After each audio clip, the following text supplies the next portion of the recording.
chemical properties of aryl halide. Generally, chemical properties of aryl halide. Chemical properties of aryl halide.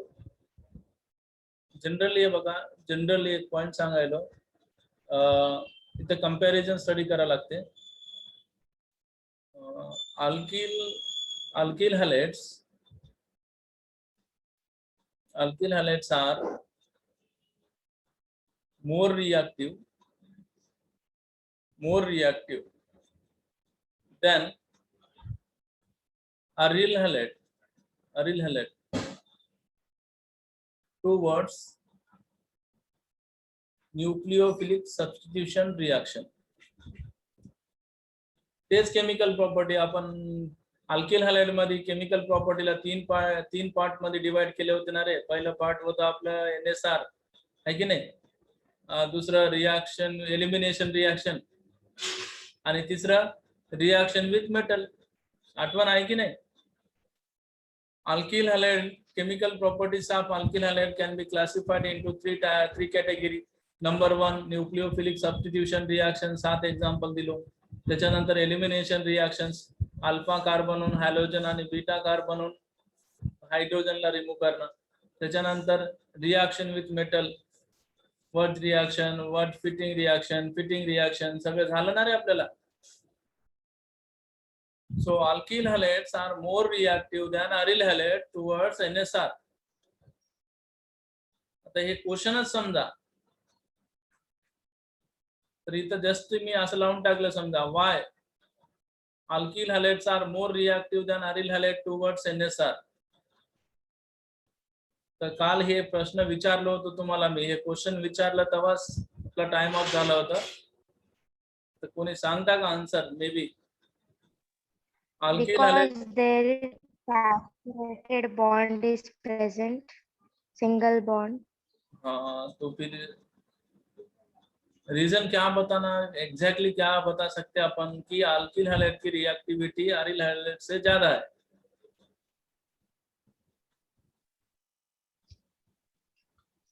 Single bond present है वहां पर, इसलिए वो ज्यादा reactive है. Aryl halide में double bond है, इसलिए इसकी रिएक्टिविटी कम है. और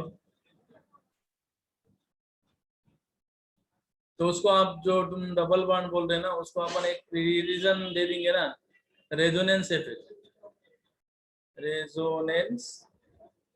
एक रीजन है रेजोनेंस इफेक्ट, मतलब रेजोनेंस की वजह से अरिल हैलाइड की रिएक्टिविटी अल्किल हैलाइड से कम है, एक रीजन. और दूसरा कोई?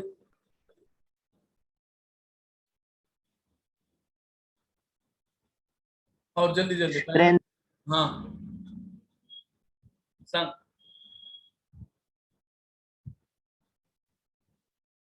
Alkyl halides are more reactive than aryl halide towards NSR. Nucleophilic substitution reaction सबसे फास्ट अल्किल हैलाइड्स में होता है as compared to aryl halide. तो क्या रीजन है कि अल्किल हैलाइड में न्यूक्लियोफिलिक सब्स्टिट्यूशन रिएक्शन फास्ट होते हैं और अरिल हैलाइड में स्लो? क्या रीजन है? तो पहला रीजन वो बोले, आप बोले कि डबल बॉन्ड प्रेजेंट है सर, तो ठीक है, उसके लिए अपन रेजोनेंस लिख दिए. रेजोनेंस है अरिल हैलाइड में, अल्किल हैलाइड में रेजोनेंस नहीं है, ये भी हो सकता है. और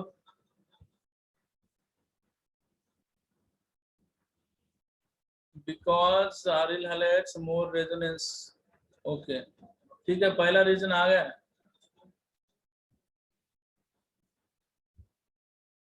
दूसरा बता जल्दी. सर बॉन्ड स्ट्रेंथ है. हाँ, बॉन्ड स्ट्रेंथ कुठं जास्त आहे? Alkyl halide.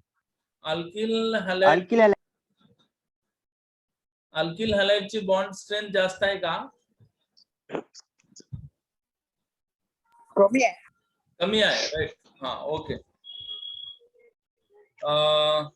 ठीक है. CX bond strength is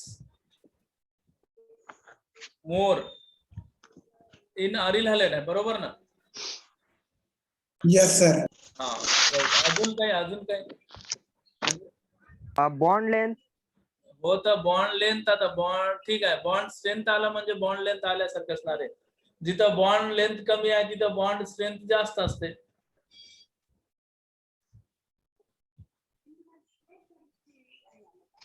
अजून एक राहिलं. ठीक आहे, सांगलेले बरोबर ट्राय केले. ठीक आहे, मी सांगतो आता बघा. स्पीकर ऑफ करा. रिकॉर्डिंगला आहे व्हिडिओ, मधात बोलू नका. तर बघा,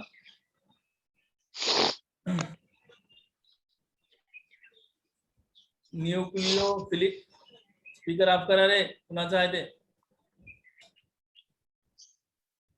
substitution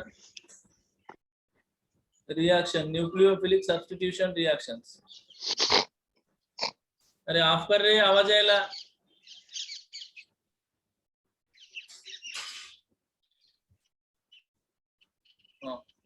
nucleophilic substitution reactions.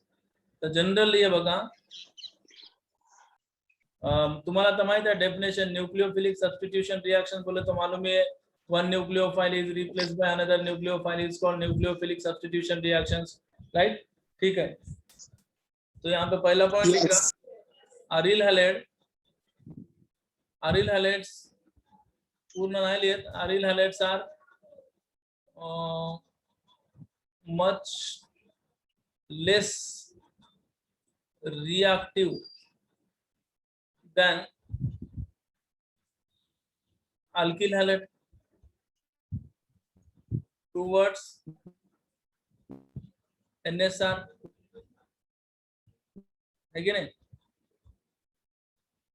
Aril halides R much लेस, मतलब बहुत कम, ऐसा कि नहीं होते, नहीं, पॉसिबल ही नहीं है NSR.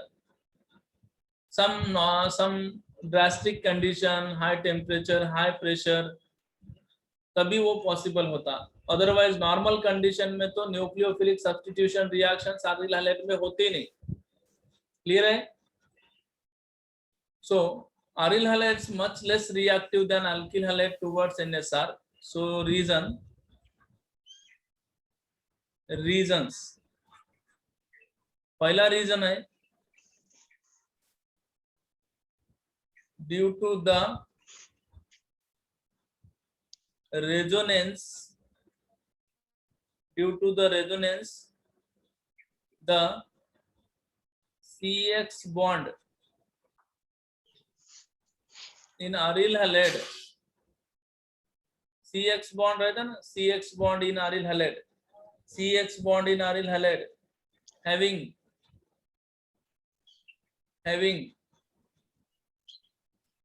partial double bond character. मी सांगायला ते गोष्टी चांगल्या आहे का बेटो? हा,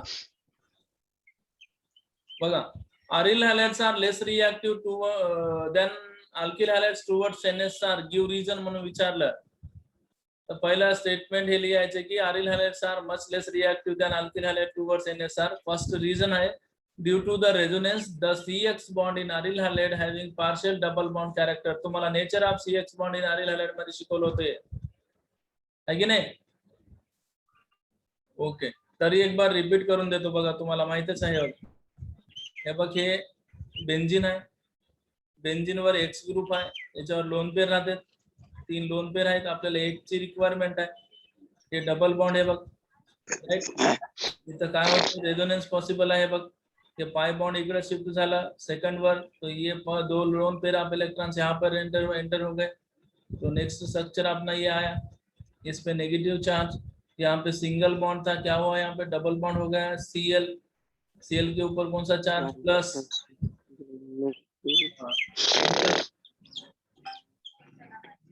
ते स्पीकर ऑफ करा, कोण आहे ते? जयसवाल, तो स्पीकर ऑफ करना रे, बार बार बोलना पड़ता है क्या? समझ रहा नहीं तो मैडम?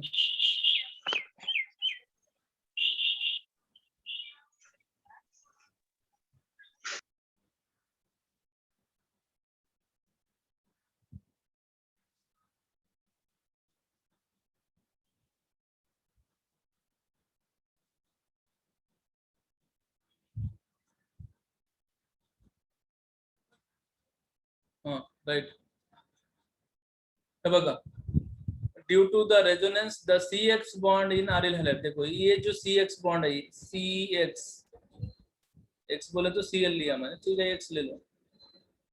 अब ये पाई बॉन्ड इधर शिफ्ट होगा तो ये बॉन्ड इधर शिफ्ट होगा,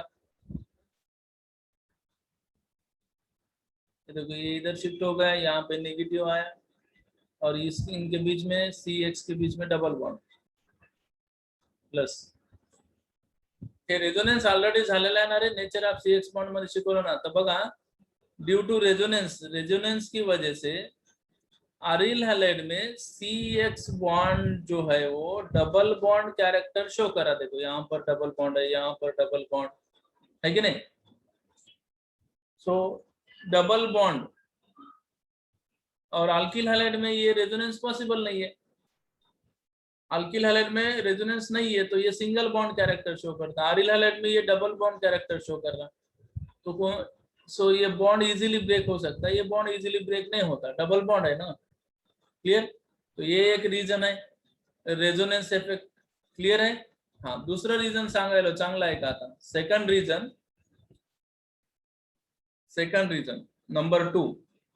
नंबर 2 मध्ये एक एग्जांपल घेऊन देतो तुम्हाला, बघा एक कोणतं भी अल्किल हैलाइड घेतले आपण, CH3 CH2 Cl लिया और यहाँ पर मैंने क्लोरोबेंजीन लिया, राइट। आता तुम्हाला एक क्वेश्चन आहे, ये अल्किल हैलाइड है या आरिल हैलाइड है। तो अल्किल हैलाइड में हैलोजन अटैच्ड कार्बन जो है उसका हाइब्रिडाइजेशन क्या है, और आरिल हैलाइड में हैलोजन अटैच्ड कार्बन है त्याचा हाइब्रिडाइजेशन क्या है। समझ जो मैं बोला वो समझ में आया। हैलोजन अल्किल हैलाइड में हैलोजन एटम जिस कार्बन को अटैच है उस कार्बन का हाइब्रिडाइजेशन क्या है, मतलब इस वाले कार्बन का,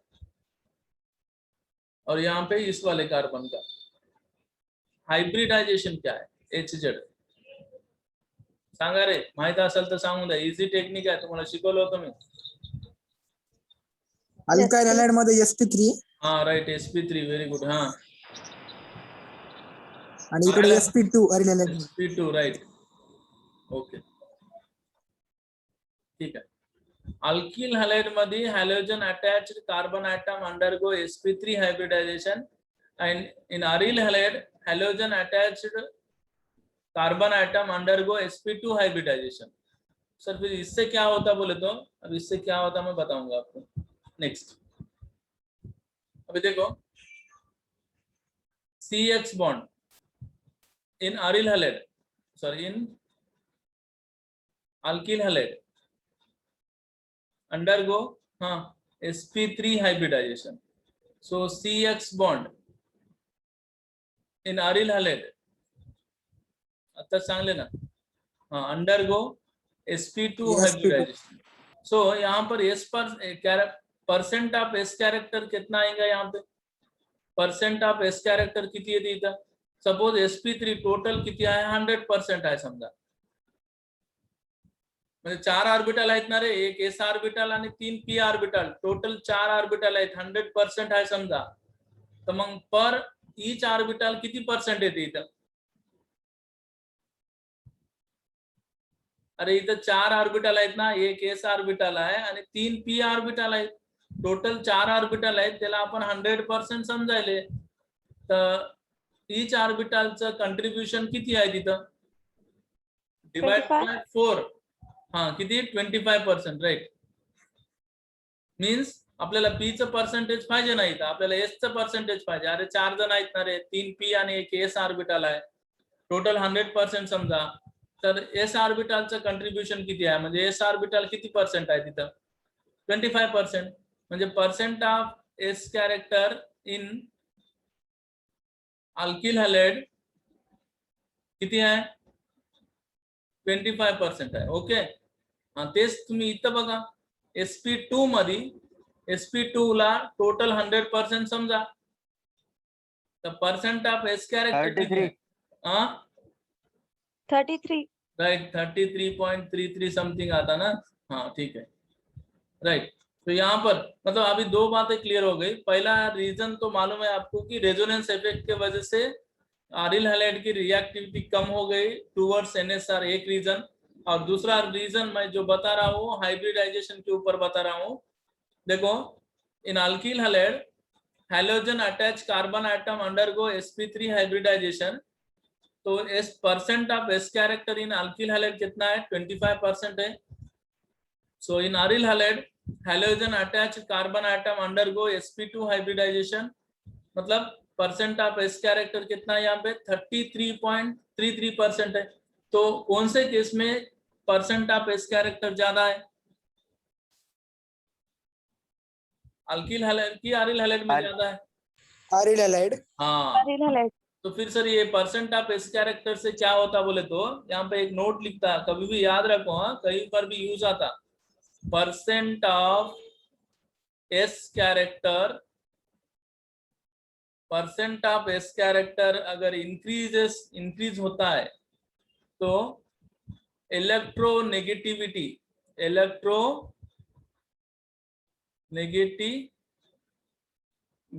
आल्सो क्या होता, उस कार्बन की इंक्रीज होती।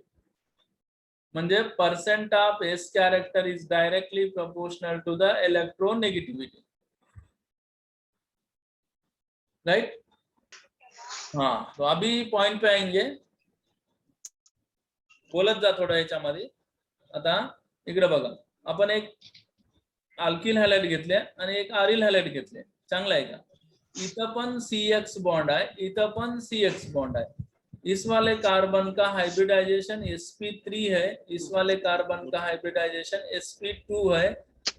मला सांगा आता हे जे कार्बन आहे अल्किल हॅलाइड मधलं,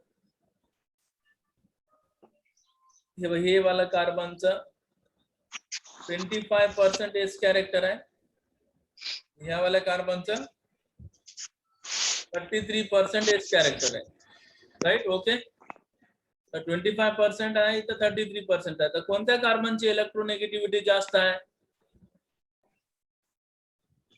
अरिल हैलाइड में जो कार्बन है उसकी इलेक्ट्रोनेगेटिविटी ज्यादा है ना? 33%। हाँ राइट, 33% कार्बनला इलेक्ट्रोनेगेटिविटी जास्त आहे।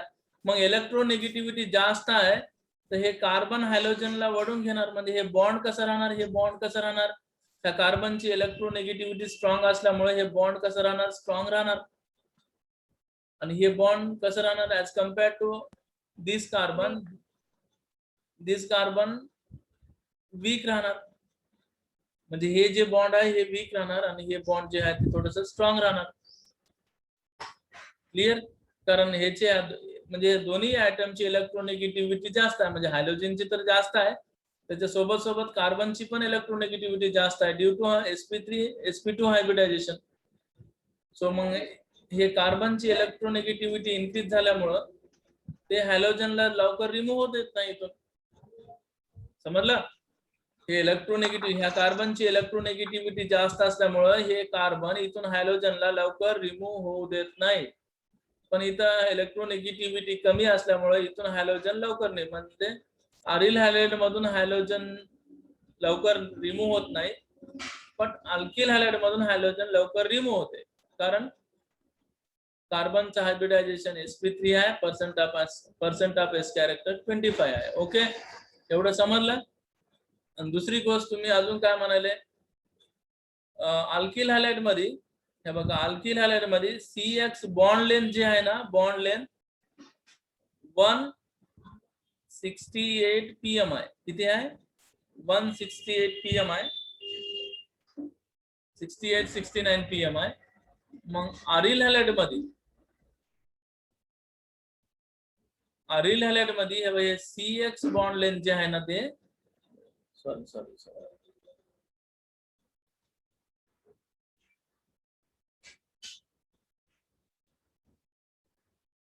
ते 178 आहे। अल्किल हॅलाइड मध्ये CX बॉन्ड लेंथ किती आहे? 178 आहे, आणि अरिल हॅलाइड मध्ये हे CX बॉन्ड लेंथ किती आहे? 169 pm आहे। तर बघा 178 हा, ते पीएम म्हणजे पिकोमीटर। ओके। जसं आपण सेंटीमीटर मध्ये घेतो ना, तसं बॉन्ड लेंथला पिकोमीटर मध्ये मेजरमेंट करतो आपण, पीएम, पिकोमीटर। तर हे बघ हे CX bond length. Alkyl halide मध्ये CX बॉन्ड लेंथ किती आहे 178 pm आहे आणि अरिल हॅलाइड मध्ये CX बॉन्ड लेंथ किती आहे 169 आहे. तर तुम्ही बघा बॉन्ड लेंथ कुठे जास्त आहे, अल्किल हॅलाइड मध्ये बॉन्ड लेंथ जास्त आहे की नाही. तर मग बॉन्ड लेंथ भी जास्त आहे, इथं बॉन्ड लेंथ कमी आहे आणि इथं पार्शियल डबल बँड कॅरेक्टर आहे ड्यू टू रेझोनन्स. तर हे बॉन्ड लवकर ब्रेक होणार का, CX बॉन्ड नाही. लवकर ब्रेक होते का अरिल हॅलाइड मध्ये, नाही. नाही होत.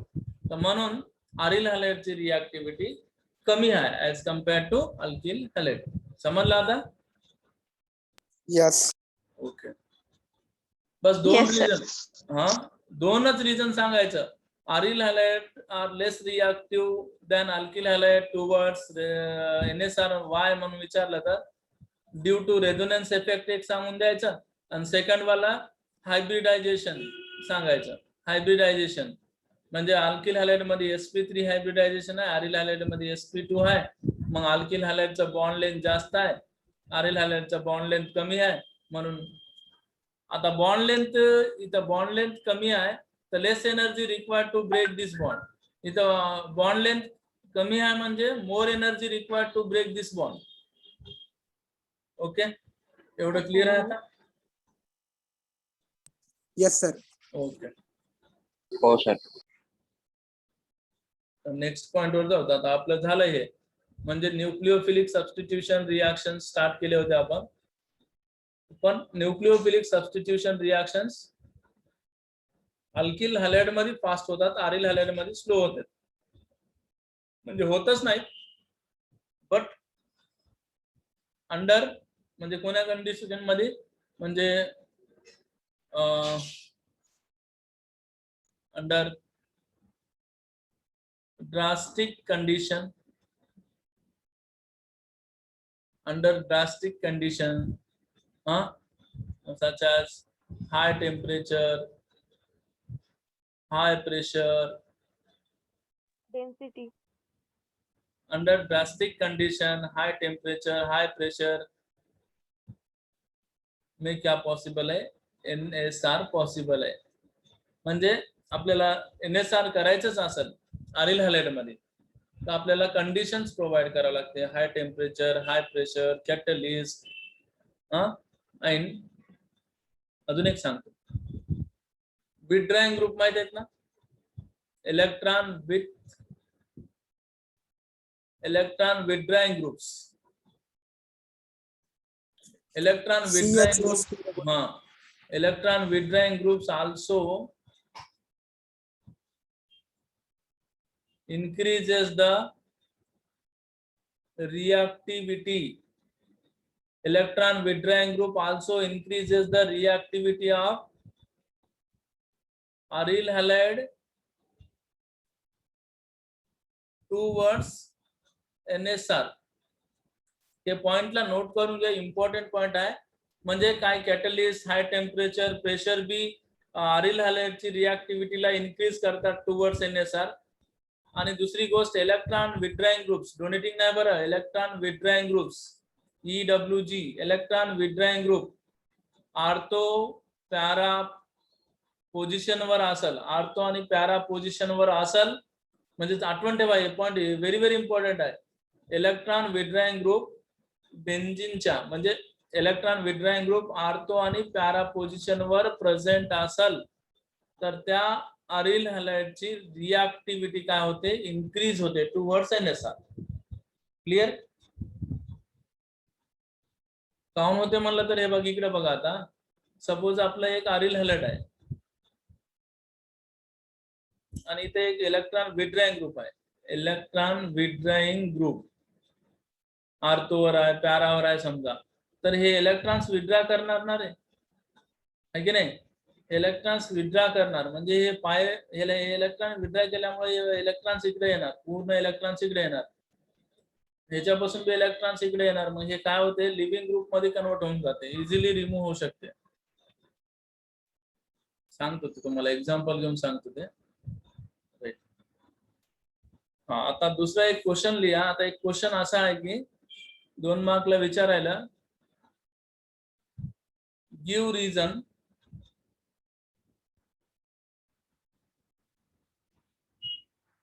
aryl halide do not undergo SN1 and SN2 mechanism.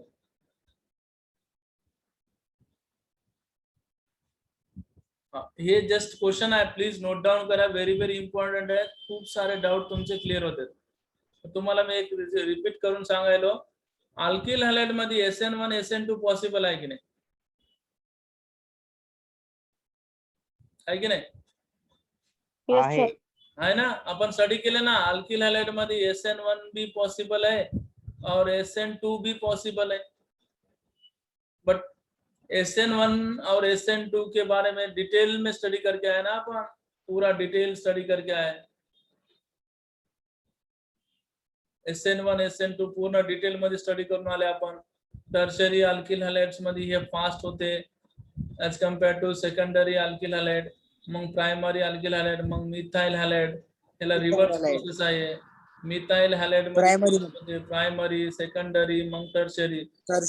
To step process आहे, सिंगल स्टेप प्रोसेस आहे. आणि पोलार प्रोटेक्ट दोन प्रोडक्ट, पोलार प्रोटेक्ट सॉल्व्हेंट आणि दोन प्रोडक्ट फॉर्म होते. रिटेन्शन भी फॉर्म होते, आहे की नाही? रिटेन्शन प्रोडक्ट भी फॉर्म होते. इन्व्हर्शन इथं ओनली कोणतं फॉर्म होते? इन्व्हर्शन.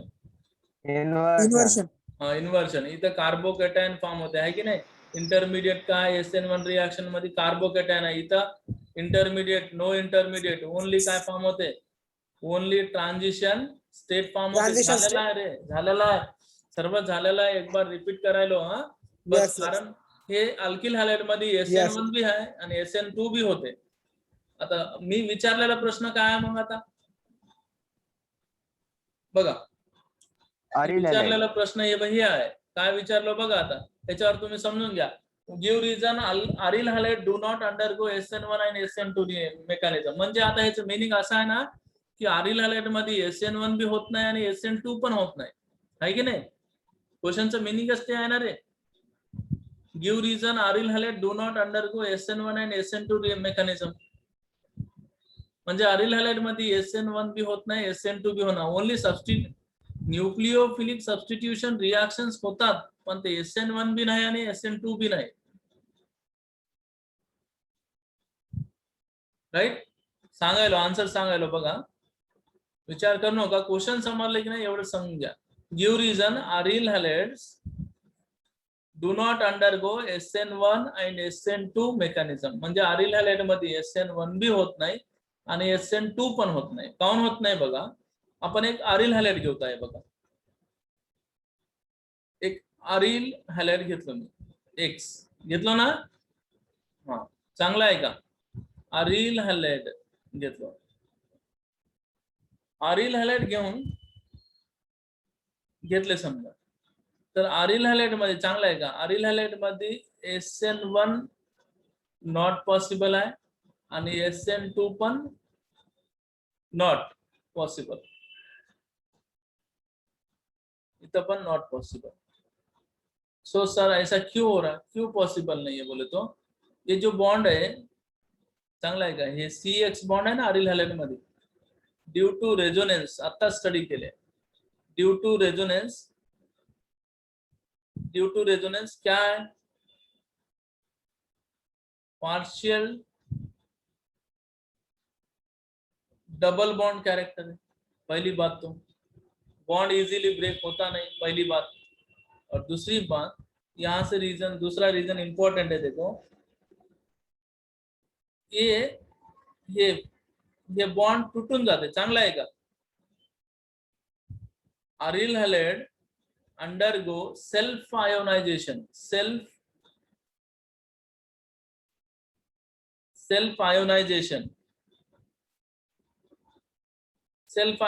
आयोनाइजेशन बोले तो मालूम है ना, जैसे कि NaCl है, अगर वाटर में डालते हैं अपन तो क्या होता है? Na प्लस आणि Cl माइनस आयन मध्ये कन्वर्ट होते. तसा हे CX बॉन्ड जे है ते सेल्फ आयोनाइज होते. सेल्फ आयोनाइज होने के बाद क्या होता? थोड़ा सोचो क्या फॉर्म होता है यहाँ पर. अगर ये यहाँ से Cl निकल जाता X माइनस के फॉर्म में, जहां से Cl निकल रहा उस कार्बन के ऊपर कौन सा charge? Plus.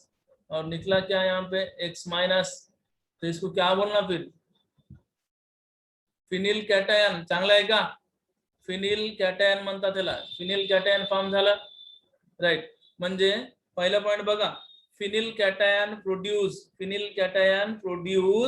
Due to self ionisation of aryl halide. And this phenyl cation do not stabilize. चांगला आहे का रे, चांगला आहे का. aryl halide सेल्फ आयोनायझेशन होऊन काय प्रोड्यूस करते, फिनिल कॅटायन प्रोड्यूस होते. आणि हे फिनिल कॅटायन म्हणजे carbocation do not stabilize, stable होत नाही. समजला, by resonance, do not stabilize by resonance. Resonance न स्टेबिलाइज होत नाही, कारण ऑलरेडी इथं कॉन्जुगेशन आहे, प्लसचं काय कामच नाही तिथं. राईट, सो मग स्टेबिलाइज होत नाही म्हणजे कार्बोकॅटायन स्टेबिलाइज नाही होत, म्हणजे SN1 होतच नाही तिथं, नॉट पॉसिबल. राईट, आणि सपोज होत बी असेल, न्यूक्लिओफाईल येत बी असेल अटॅकिंगला, तर backside attacking not possible. Backside attacking होत नाही, कारण ही, एक मिनिट बरं मी सांगलेलं समजलं का, एक बार चांगला ऐकून घ्या, थोडं कन्फ्यूज आहे पण समजून जाते, काय नाही. थोडा माइंडला कॉन्सन्ट्रेट करा की सर पहिलं काय होते, पहला क्या हो रहा सर, ये CX बॉन्ड जो है aryl halide में जो CX बॉन्ड है वो ब्रेक हो जा रहा, सेल्फ आयोनाइजेशन होके क्या फॉर्म हो रहा है यहाँ पे, यहाँ पर हाँ फिनिल कैटायन बोलते हैं इसको. ये फिनिल ग्रुप है और उसके ऊपर पॉजिटिव चार्ज है, इसलिए इसको फिनिल कैटायन बोल रहे हैं. और यहाँ से कौन निकल जा रहा है, X माइनस रिमूव हो जा रहा है. राइट, तो अभी ये जो फिनिल कैटायन है, अगर ये स्टेबिलाइज होता है, स्टेबिलाइज नहीं होता है, क्यों बोले तो इसमें ऑलरेडी रेजोनेंस है ना बेटा, ऑलरेडी रेजोनेंस पॉसिबल है, तो ये प्लस डिलोकलाइजेशन नहीं होता यहाँ पे. राइट, तो ये किधर, ये प्लस किधर भी डिलोकलाइज नहीं होता, क्यों बोले तो अगर रेजोनेंस हुआ तो भी ये पाई बॉन्ड के बीच में रेजोनेंस होता, अपन ये प्लस वहीं का वहीं रहेगा. तो ये do not stabilized by resonance, do not stabilize by resonance. So this is indicate the SN1 reaction not possible. अगर कार्बोकैटायन फॉर्म हो रहा है और वो स्टेबिलाइज नहीं हो रहा, मीन्स वहां पे SN1 पॉसिबल ही नहीं है. क्लियर है ये. और दूसरी बात, जो अपना फिनिल कैटायन फॉर्म हुआ ना, ये वाला देखो इस तरह फॉर्म हो गया ना बेटा, यहाँ पर प्लस है, अभी न्यूक्लियोफाइल है, तो ये न्यूक्लियोफाइल ये बैक साइड से तो आ नहीं सकता ना, यहाँ पर इस वाले कार्बन की इधर एक ग्रुप है, इधर एक ग्रुप है, बैक साइड से आने के लिए जगह ही नहीं है ना इसको. So back side attacking of nucleophile, back side attacking of nucleophile, मतलब न्यूक्लियोफाइल की बैक साइड अटैकिंग इज क्या हो गया, ब्लॉक हो गया, ब्लॉक्ड. किसकी वजह से, बाय द एरोमेटिक रिंग की वजह से. ये न्यूक्लियोफाइल बैक साइड अटैकिंग नहीं होता ना भाई, क्यों होता, क्यों नहीं होता भाई, इधर भी एक कार्बन है, इधर भी एक कार्बन है, तो इसको बैक साइड अटैकिंग के लिए जगह ही नहीं है ना, ये पूरा रिंग है ना, इधर इसमें से घुस के तो नहीं आ सकता ना ये. Right, so back side attacking not possible. Back side possible नहीं है अटैकिंग बोले तो SN2 भी पॉसिबल नहीं है. समझ ले कि नहीं, बोलो अभी. यस aryl halide मध्ये SN1 बी होत नाही, SN2 पण होत नाही. काऊन होत नाही सर, तर पहिलं काय होते मला तर aryl halide सेल्फ आयोनायझेशन होऊन फिनिल कॅटायन प्रोड्यूस करते, आणि ते फिनिल कॅटायन स्टेबिलाइज होत नाही बाय रेझोनेन्स. रेझोनेन्स असताना फिनिल कॅटायन स्टेबिलाइज होत नाही, म्हणजे this is ruled out the SN1 mechanism. Okay, and also backside attacking of nucleophile is blocked by the aromatic ring.